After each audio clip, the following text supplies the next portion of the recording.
శుభమస్తు. పితృదేవతలు ఎవరు? నిజంగా దేవతలు ఎవరు?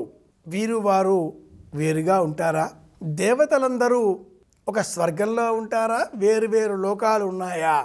ఇన్నేసి లోకాలు ఉన్నప్పుడు ఆయా లోకాల మధ్యన ఉండే సంబంధానుబంధాలు ఎటువంటివి? భూరితివా భువరితి వాయో సువరిత్యాదిత్య మహ ఇది చంద్రమాః. ఇటువంటి వేద ప్రమాణాలు అనేకం ఊర్ధ్వలోకాలు ఉన్నవి అనేటటువంటి ప్రస్తావనలు మన ముందు చేస్తాయి.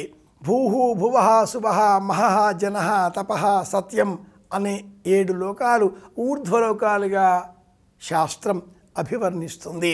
యక్ష గంధర్వ కిన్నెర కింపురుషాదులలో ఇంకా అనేక దేవీ దేవతా రూపాలను పరిగణన చేస్తూ పురాణ వాంగ్మయం దేవతాలోకాలన్నింటినీ కూడా మన ముందు సాక్షాత్కరింపజేస్తుంది. 33 కోట్ల దేవతలు అనే ఒక వాక్యాన్ని కూడా రూఢిగా మనకు వివరిస్తుంది. ఇది పురాణ వాంగ్మయం. గతించిన పితరులు కూడా వారి వారి కర్మలను అనుసరించి వసు రుద్ర ఆదిత్య రూపాలు అనే 3 రూపాలలో ఈ లోకాన్నే ఆశ్రయించి ఉంటారు. గతించిన ఈ పితరులు మనం చేసేటటువంటి కర్మలు, బాధ్యతగా మనం వ్యవహరించే విధానాలు, కుటుంబం పట్ల మనలో ఉండేటటువంటి అనురక్తి, వీటన్నింటినీ కూడా గమనిస్తూ యథాశక్తి మనకు సహాయ సహకారాలను అందిస్తూ, మానసికంగా ఎప్పుడు మనలో వైక్లభ్యం ఏర్పడినా, లేక అలసట వచ్చినా, లేక నిరాసక్తత ఏర్పడినా వాటిని తొలగించే విధంగా, భౌతికంగా మన మనసుకు కొంత ఓదార్పును కలిగించే విధంగా వ్యవహరిస్తూ, మన మంచిని కాపాడే విధంగా, మన మంచిని కోరే విధంగా, మనకు క్షేమాన్ని కలిగించే విధంగా ఉన్న కారణం చేత ఈ పితృదేవతలు నిజమైన దేవతలు.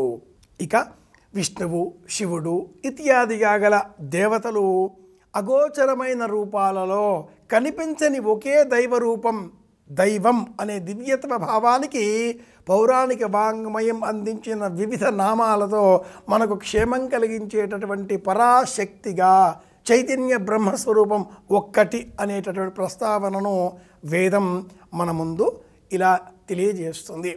కనిపించని పరోక్ష ప్రియా ఇవ హి దేవాః అనే దేవతల కంటే తెలిసిన, కనిపించే, సహాయం చేసే, మన మంచి కోరే, మన క్షేమాన్ని కోరే పితృదేవతల అనుగ్రహం ద్వారా వంశాభివృద్ధి, ఉద్యోగంలో వృద్ధి, అలాగే మానసిక క్షేమం, ఆయుర్దాయాన్ని కాపాడుకోవడం, వివిధ ప్రయోజనాలను సాధించుకోగలుగుతాం. కనుక పితృపక్షాలలో గతించిన పితరులకు సంబంధించినటువంటి తిథి తెలుసుకొని ఆ తిథిని అనుసరించి శ్రాద్ధ కర్మ నిర్వహిద్దాం.